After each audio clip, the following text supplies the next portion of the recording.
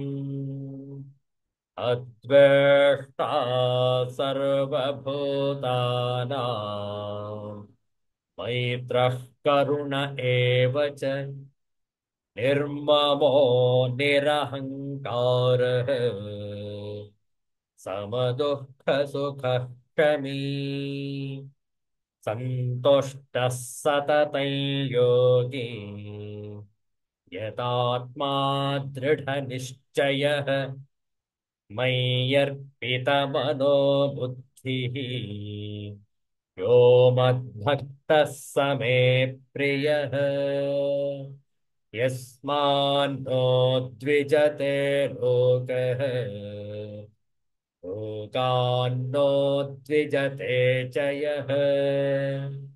ಹರ್ಷಾಮರ್ಷಭಯೋದ್ವೇಗೈಃ ಮುಕ್ತೋ ಯಃ ಸ ಚ ಮೇ ಪ್ರಿಯಃ. ಅನಪೇಕ್ಷಃ ಶುಚಿರ್ದಕ್ಷಃ ಉದಾಸೀನೋ ಗತೋ ವ್ಯಥಃ. ಸರ್ವಾರಂಭ ಪರಿತ್ಯಾಗೀ ಯೋ ಮದ್ಭಕ್ತಃ ಸ ಮೇ ಪ್ರಿಯಃ. ಓಂ ಶಾಂತಿ ಶಾಂತಿ ಶಾಂತಿ. ಹರಿಃ ಓಂ. ಶ್ರೀ ಗುರುಭ್ಯೋ ನಮಃ. ಹರಿಃ ಓಂ. ಶ್ರೀ ಗುರುಭ್ಯೋ ನಮಃ. ಕಾರ್ತಿಕ ಮಾಸದ ಈ ಶನಿವಾರದ ಮುಸ್ಸಂಜೆಯಲ್ಲಿ ಶ್ರೀಮದ್ ಭಗವದ್ಗೀತೆಯ 12ನೇ ಅಧ್ಯಾಯ 16ನೆಯ ಶ್ಲೋಕದ ವಿಚಾರವನ್ನು ಮಾಡಬೇಕಾಗಿದೆ. ಈಗಾಗಲೇ ಈ ಶ್ಲೋಕದ ಮೊದಲ ಪದವನ್ನು ಸವಿಸ್ತಾರವಾಗಿ ಚರ್ಚೆ ಮಾಡಿದ್ದೇವೆ. ಅನಪೇಕ್ಷ. ಮುಂದಿನ ಪದ ಮುಂದಿನ ಭಕ್ತನ ಲಕ್ಷಣದ ವರ್ಣನೆ ಇದೆ ನೋಡಿ. ಶುಚಿಹಿ. ಭಕ್ತನು ಅತ್ಯಂತ ಶುಚಿತ್ವವನ್ನು ಪಾಲಿಸುವಂಥದ್ದು. ದಕ್ಷ. ದಕ್ಷ ಸಮರ್ಥನು. ಯಾವುದೇ ಅಪೇಕ್ಷೆ ಇಲ್ಲದವನು, ಪರಿಶುದ್ಧನು, ಸಮರ್ಥನು. ಉದಾಸೀನ ಗತವ್ಯತಃ. ನಿಸ್ಪೃಹನು, ಚಿಂತೆ ಇಲ್ಲದವನು. ಸರ್ವಾರಂಭ ಪರಿತ್ಯಾಗಿ, ಕರ್ತೃತ್ವ ಅಭಿಮಾನವಿಲ್ಲದವನು. ಯೋ ಮದ್ಭಕ್ತಃ. ಯಾವನು ಈ ರೀತಿಯಲ್ಲಿ ಭಕ್ತನಿರುವನೋ ಸಹ ಮೇ ಪ್ರಿಯ. ಅಂಥವನು ನನ್ನ ಪ್ರಿಯವಾದ ಭಕ್ತನು. ಒಂದೊಂದು ಪದವೂ ಕೂಡ, ಒಂದೊಂದು ಲಕ್ಷಣವೂ ಕೂಡ ನಮ್ಮನ್ನು ಆದರ್ಶದ ಪಥದಲ್ಲಿ ಜಾಗೃತಿಸುತ್ತೆ. ಅಂತಹ ಉತ್ತಮವಾದಂತಹ ಭಕ್ತನ ಲಕ್ಷಣ ಶುಚಿ. ನೋಡುವ ಆಚಾರ್ಯ ಶಂಕರರ ಭಾಷ್ಯ ಈ ಶುಚಿ ಅನ್ನುವಂತಹ ಪದಕ್ಕೆ.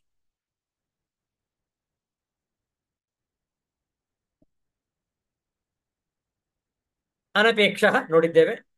ದೇಹ ಇಂದ್ರಿಯ ವಿಷಯ ಸಂಬಂಧಾದಿಷು ಅಪೇಕ್ಷಾ ವಿಷಯೇಷು ಅನಪೇಕ್ಷ ನಿಸ್ಪೃಹ. ಮುಂದಿನ ಪದ ಶುಚಿ. ಬಾಹ್ಯೇನ ಅಭ್ಯಂತರೇಣ ಚ ಶೌಚೇನ ಸಂಪನ್ನ. ಇಂತಹ ವಾಕ್ಯ ನೋಡಿ, ಮತ್ತೊಮ್ಮೆ ಓದ್ತೇವೆ. ಶುಚಿ ಬಾಹ್ಯೇನ ಅಭ್ಯಂತರೇಣ ಚ ಶೌಚೇನ ಸಂಪನ್ನ. ಏನಿದರ ಅರ್ಥ? ಶುಚಿಯು ಎಂದರೆ ಹೊರಗಿನ ಮತ್ತು ಒಳಗಿನ ಶೌಚದಿಂದ ಕೂಡಿಕೊಂಡಿರುವವನು ಶುಚಿ. ಏನದು ಹೊರಗಿನ ಮತ್ತು ಒಳಗಿನ ಅಂದ್ರೆ? ಶರೀರವನ್ನು ಚೊಕ್ಕಟ್ಟವಾಗಿಟ್ಟುಕೊಳ್ಳುವುದು ಹೊರಗಿನ ಶೌಚ. ಹೌದಲ್ಲ? ಇದೆಲ್ಲ ನಮಗೆ ಸರ್ವೇ ಸಾಮಾನ್ಯ, ಇದು ಅಭ್ಯಾಸವಾಗಿ ಹೋಗಿದೆ. ಹೊರಗಡೆಯ ಶುಚಿತ್ವವನ್ನ ನಾವು ಎಲ್ಲರೂ ಕೂಡ ಪಾಲಿಸಿಯೇ ಪಾಲಿಸುವೆವು. ಹೌದಲ್ಲ?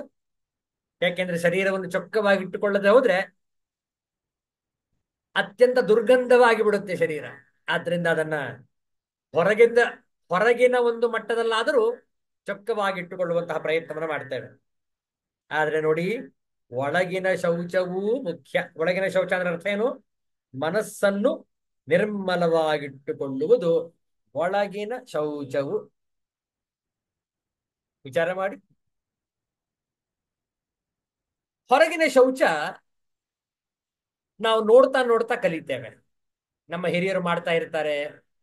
ಬೆಳಿಗ್ಗೆ ಆದಷ್ಟು ಬೇಗನೆ ಎದ್ದು ಮನೆಯ ಮುಂದೆ ಗುಡಿಸಿ,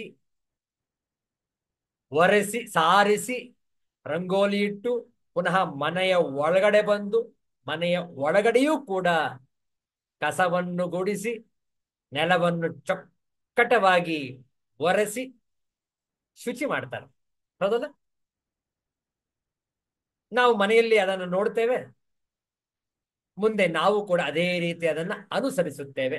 ಹೊರಗಿನ ಶೌಚ, ಮನೆಯ ಹೊರಗೂ ಕೂಡ ಶುಚಿಯಾಗಿರಬೇಕು, ಮನೆಯ ಒಳಗೂ ಶುಚಿಯಾಗಿರಬೇಕು. ನಮ್ಮ ಪ್ರತಿಯೊಂದು ವಸ್ತುವನ್ನು ಕೂಡ ಚೊಕ್ಕಟವಾಗಿಟ್ಟುಕೊಳ್ಬೇಕು. ಹೊರಗಿನ ಶೌಚ ಇದು ಗೊತ್ತಾಗುತ್ತೆ. ಇದು ಅಂಥದ್ದೇನು ಕಷ್ಟವಿಲ್ಲ. ಆದ್ರೆ ಒಳಗಿನ ಶೌಚ ಬಹಳ ಮುಖ್ಯ. ಹೊರಗಡೆಯ ಶೌಚ ಬಹುಶಃ ಆಡಂಬರಕ್ಕಾದರೂ ನಾವು ಮಾಡಿಕೊಳ್ಳುವವೋ ಏನೋ. ಆದ್ರೆ ಒಳಗಿನ ಶೌಚದಲ್ಲಿ ಆ ರೀತಿಯಲ್ಲಿ ಅರ್ಧದ ಒಂದು ಮನಸ್ಸಿನಿಂದ ಮಾಡ್ಲಿಕ್ಕೆ ಸಾಧ್ಯ ಇಲ್ಲ. ಒಳಗಿನ ಶೌಚ ಅಂತಾನೆ ಸಂಪೂರ್ಣವಾಗಿ ಪರಿಶುದ್ಧವಾಗಿರುವಂಥದ್ದು. ನಮ್ಮ ಅಂತಃಕರಣ, ಅಭ್ಯಂತರ ಅತ್ಯಂತ ಚೊಕ್ಕವಾಗಿಟ್ಟುಕೊಳ್ಳಬೇಕು. ಮನಸ್ಸು ಸದಾ ಉಲ್ಲಾಸ ಭರಿತವಾಗಿರಬೇಕು. ಮಂದಹಾಸವನ್ನು ಬೀರಬೇಕು. ಸದಾ ಮುಗುಳ್ನಗೆ, ಸಮಾಧಾನ, ಅಂತಹ ಮನಸ್ಸು ಪರಿಶುದ್ಧವಾಗಿರುವುದು. ಬಸವಣ್ಣನವರ ವಚನ ತಕ್ಷಣ ನೆನಪಾಗತ್ತೆ ನೋಡಿ. ಯಾಕೆಂದ್ರೆ ಅಂತರಂಗ ಶುದ್ಧಿ, ಬಹಿರಂಗ ಶುದ್ಧಿ ಅಂತ ಬರ್ತಾ ಇದೆ. ಹೌದಲ್ಲ? ನೋಡುವ ಆ ವಚನವನ್ನು ಒಮ್ಮೆ ಹಾಡೋಣ, ಆ ಅರ್ಥವನ್ನು ಕೂಡ ನೋಡೋಣ.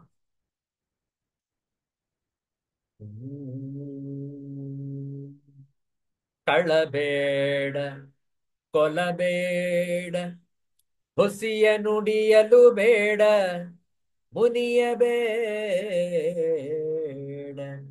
ಅನ್ಯರಿಗೆ ಅಸಹ್ಯ ಪಡಬೇಡ, ತನ್ನ ಬಣ್ಣಿಸಬೇಡ, ಇದಿರ ಹಳಿಯಲು ಬೇಡ.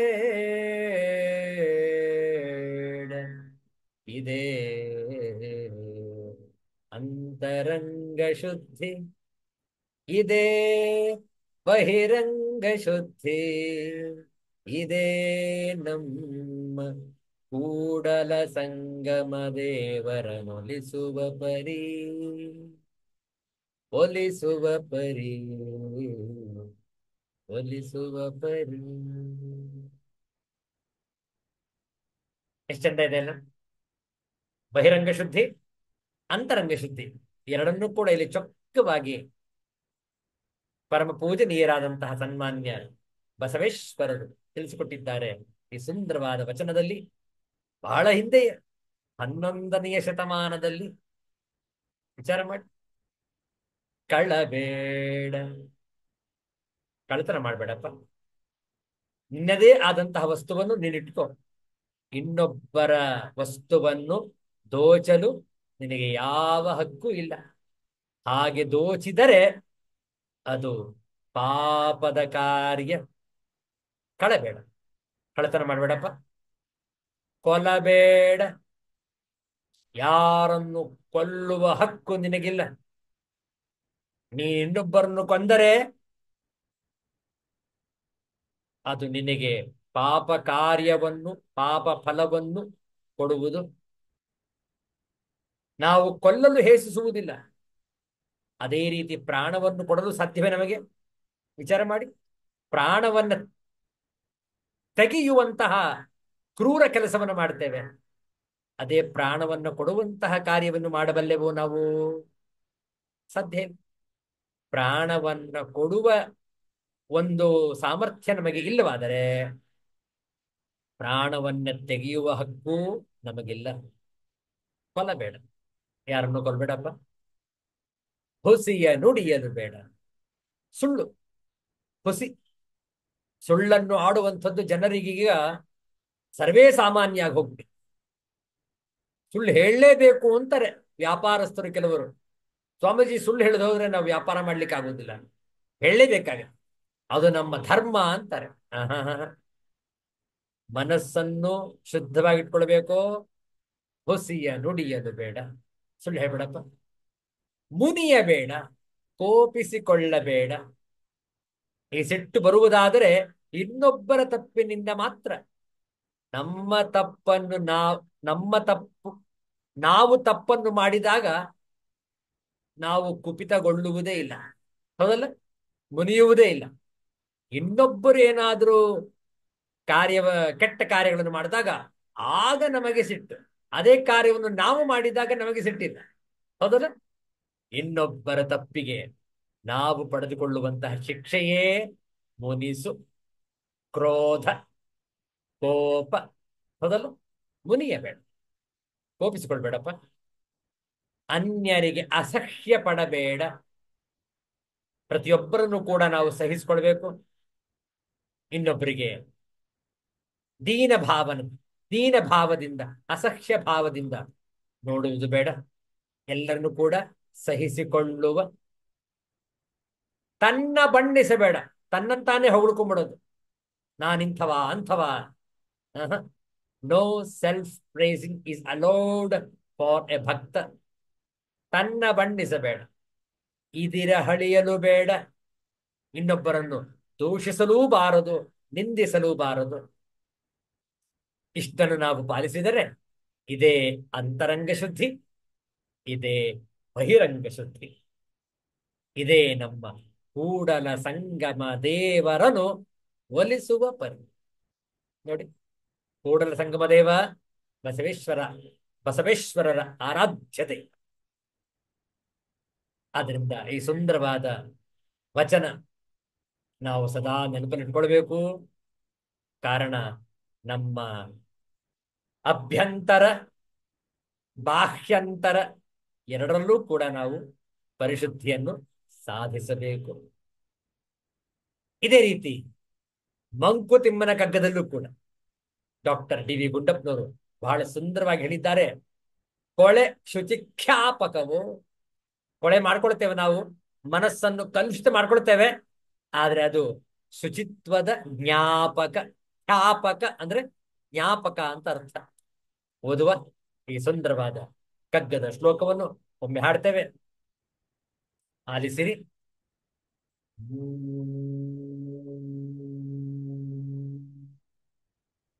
ಕೊಳಕೆಂದು ಹುಳುಕೆಂದು ಹೇಸಿಗೆಯ ಹುಳುವೆಂದು ಇಳೆಯೊಳಾವುದರೊಳಮ ಸಹ್ಯ ಪಡಬೇಡ. ಬೆಲೆಯುಂಟು ಕೊಳೆಗಮಿ ಜೀವ ಸಾಮಗ್ರಿಯಲಿ, ಕೊಳೆ ಶುಚಿಖ್ಯಾಪಕವೋ ಮಂಕುತಿಮ್ಮ. ಕೊಳೆ ಶುಚಿಖ್ಯಾಪಕವೋ ಮಂಕುತಿಮ್ಮ, ಮಂಕುತಿಮ್ಮ. ಸೊಗಸಾಗಿದೆ ಅಲ್ಲ? ಮತ್ತೊಮ್ಮೆ ನಮ್ ಜೊತೆ ತಾವು ಕೂಡ ಹಾಡಿ. ಕೊಳಕ್ಕೆಂದು ಹುಳುಕೆಂದು ಹೇಸಿಗೆಯ ಹುಳುವೆಂದು ಇಳೆಯೊಳಾವುದರೊಳಮ ಸಹ್ಯ ಪಡಬೇಡ. ಬೆಲೆಯುಂಟು ಕೊಳೆಗಮಿ ಜೀವ ಸಾಮಗ್ರಿಯಲಿ, ಕೊಳೆ ಶುಚಿ ಚಿಖ್ಯಾಪಕವೋ ಮಂಕುತಿಮ್ಮ ಕೊಳೆ ಶುಚಿಖ್ಯಾಪಕವೋ ಮಂಕುತಿಮ್ಮ ಮಂಕುತಿಮ್ಮ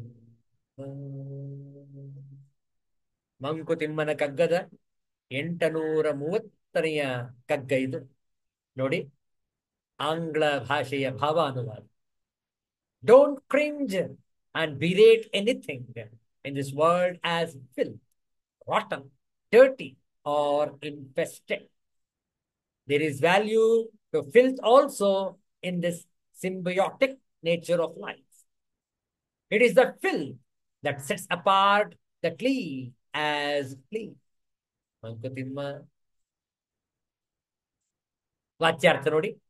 ಕೊಳಕು ಎಂದು, ಹುಳುಕು ಹುಳುಕೆಂದು, ಹುಳುಕು ಎಂದು, ಹುಳುವೆಂದು, ಹುಳು ಎಂದು, ಇಳೆಯೊಳಾವುದರೊಳಮ ಸಹ್ಯ ಪಡಬೇಡ.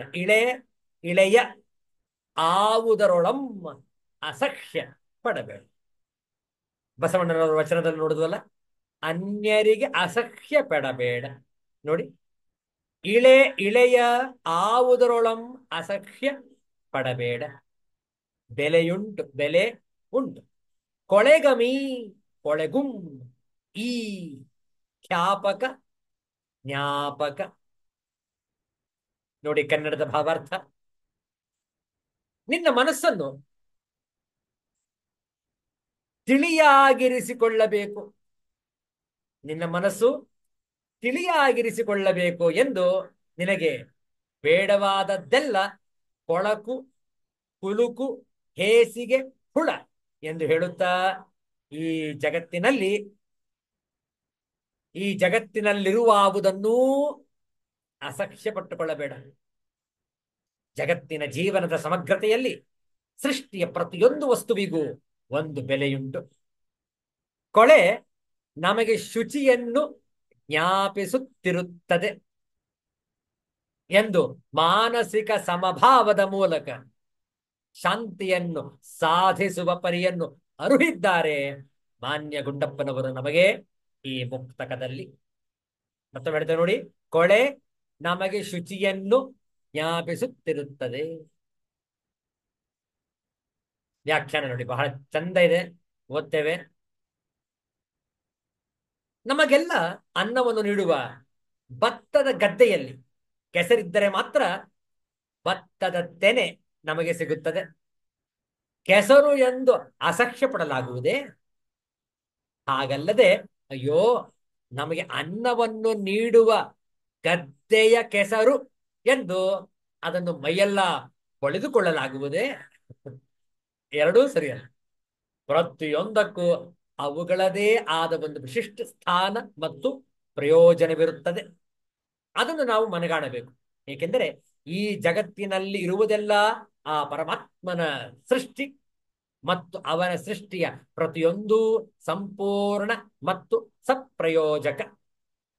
ಯಾವುದನ್ನು ಅತಿ ಉತ್ತಮವೆಂದೋ ಅಥವಾ ಅತಿ ನಿಕೃಷ್ಟವೆಂದೋ ಹೇಳುವ ಹಾಗಿಲ್ಲ. ಕಾಡಿನಲ್ಲಿ ಇರುವ ಪ್ರಾಣಿಗಳನ್ನು, ಕೀಟ ಕ್ರಿಮಿಗಳನ್ನು, ಜೀವಜಂತುಗಳನ್ನು ನಾವು ಸಾಧುವೆಂದೋ ಅಥವಾ ಕ್ರೂರವೆಂದೋ ಪರಿಗಣಿಸುತ್ತೇವೆ. ಆದರೆ ಅವು ಕ್ರೂರವೂ ಅಲ್ಲ, ಸಾಧುವೂ ಅಲ್ಲ. ಅವು ತಮ್ಮಷ್ಟಕ್ಕೆ ತಾವು ತಮಗೆ ಪ್ರಕೃತಿದತ್ತವಾದ ಗುಣಗಳಿಂದ ಜೀವಿಸುತ್ತವೆ. ಆದರೆ ನಾವು ನಮ್ಮ ಅನುಭಾವ ಮತ್ತು ಪ್ರಯೋಜನಕ್ಕೆ ಅನುಗುಣವಾಗಿ ಅವುಗಳಿಗೆ ಬೇರೆ ಬೇರೆ ಹೆಸರುಗಳನ್ನಿಟ್ಟು ಕಾಣುತ್ತೇವೆ. ನಾವು ನೋಡುವ ವಿಧಾನದಲ್ಲಿ ಭೇದ ಉಂಟೆ ಹೊರತು ಅವುಗಳ ಗುಣಗಳಲ್ಲ. ಇದನ್ನರಿತರೆ ನಾವು ಯಾವುದನ್ನು ಅಸಹ್ಯ ಪಟ್ಟುಕೊಳ್ಳುವ ಪ್ರಮೇಯವೇ ಬರುವುದಿಲ್ಲ ಅಲ್ಲವೇ? ಇಂತಹ ವಿಚಾರಗಳನ್ನೆಲ್ಲ ಯೋಚಿಸಲಾಗುವುದು ಕೇವಲ ಮನುಷ್ಯನಿಗೆ ಮಾತ್ರ. ಏಕೆಂದರೆ ಇವನು ಪ್ರಾಣಿಗಳಲ್ಲಿ ಉತ್ತಮ ಪ್ರಾಣಿಯಾಗಿ ಸೃಷ್ಟಿಸಲ್ಪಟ್ಟಿದ್ದಾನೆ. ಪರಮಾತ್ಮನ ಸೃಷ್ಟಿಯಲ್ಲಿ ಇವನು ಮಾತನಾಡುವ, ನಗುವ, ಜ್ಞಾನವನ್ನು ವೃದ್ಧಿ ಮಾಡಿಕೊಳ್ಳಬಲ್ಲ ಮುಂತಾದ ಗುಣಗಳಿಂದ ಸೃಷ್ಟಿಸಲ್ಪಟ್ಟಿದ್ದರೂ ತಾನು ಉತ್ತಮ ಎನ್ನುವ ಅಹಂಕಾರಕ್ಕೆ ಬಿದ್ದು ಮತ್ತೆಲ್ಲವನ್ನು ನಿಕೃಷ್ಟವಾಗಿ ನೋಡುವ, ತಾನು ಸ್ವಾಮಿ ಮಿಕ್ಕೆಲ್ಲವೂ ತನಗೆ ದಾಸರು. ತಾನು ಯಾವುದನ್ನು ಹೇಗೆ ಬೇಕಾದರೂ ನನ್ನ ಪ್ರಯೋಜನಕ್ಕೆ ಉಪಯೋಗಿಸಿಕೊಳ್ಳಬಲ್ಲೆ ಎನ್ನುವಂತಹ ದುರ್ಭಾವಗಳಿಂದ ಜಗತ್ತನ್ನು ನೋಡುತ್ತಾನೆ. ಇದನ್ನು ತೊರೆದು ಆತ್ಮವತ್ ಸರ್ವಭೂತೇಷು ಎನ್ನುವ ಸಮಭಾವದಿಂದ ಬದುಕಿದರೆ ಇವನ ಮತ್ತು ಸೃಷ್ಟಿಯ ಮಿಕ್ಕೆಲ್ಲದರ ಜೀವನವು ಶಾಂತ ಮತ್ತು ಸುಂದರವಾಗುತ್ತದೆ. ನೋಡಿ, ಶುಚಿ ಶೌಚಂ. ಇದನ್ನು ಮತ್ತೆ ನಾವು ಈ ಶುಚಿ ಶುಚಿತ್ವದ ಬಗ್ಗೆ ಮುಂದಿನ ಅಧ್ಯಾಯದಲ್ಲೂ ಕೂಡ ಚರ್ಚೆ ಮಾಡಲಿದ್ದೇವೆ. ಆಗಿನ್ನೂ ಕೂಡ ವಿಸ್ತಾರವಾಗಿ ತಿಳಿದುಕೊಳ್ಳೋಣ ಮತ್ತೊಂದು ಆಯಾಮದ ಮೂಲಕ. ಮುಂದಿನ ಶಬ್ದ ದಕ್ಷ. ಬಹಳ ಚಂದವಾದಂತಹ ಪದ ಇದು, ದಕ್ಷ. ಅದಕ್ಕೆ ವಿಶೇಷವಾದ ಅರ್ಥ ಉಂಟು ಸಂಸ್ಕೃತದಲ್ಲಿ. ಏನೆಂದು ನಾವು ನಾಳೆ ದಿವಸ ಆದಿತ್ಯವಾಸರ ನಾಳೆ ಸಂಜೆ ಭೇಟಿಯಾದಾಗ ಇದರ ಬಗ್ಗೆ ವಿಸ್ತಾರವಾಗಿ ಚರ್ಚೆ ಮಾಡೋಣ. ಅನಪೇಕ್ಷ ಶುಚಿ ದಕ್ಷ. ಶುಚಿತ್ವವನ್ನು ಪಾಲಿಸೋಣ. ಯಾವಾಗ ಶುಚಿಯಾಗಿರುತ್ತೇವೆ ಆಗಲೇ ಸ್ವಸ್ಥರಾಗಿರ್ತೇವೆ. ಹೌದಲ್ಲ? ಭಾರತದಲ್ಲಿ ಈಗ ಶುಚಿತ್ವದ ಬಗ್ಗೆ ಬಹಳ ಮಹತ್ವವನ್ನು ಕೊಡಲಾಗಿದೆ. ಯಾರು ಸ್ವಾಸ್ಥ್ಯತೆಯನ್ನು ಕಾಪಾಡಿಕೊಂಡಿದ್ದಾರೋ ಅವರು ಶುಚಿತ್ವವನ್ನು ಪಾಲಿಸಿದ್ದಾರೆ ಅಂತ ಅರ್ಥ. ಹೌದಲ್ಲ? ಆದ್ರಿಂದ ಶುಚಿತ್ವವನ್ನು ಪಾಲಿಸೋಣ, ಸ್ವಸ್ಥರಾಗಿ ಇರೋಣ.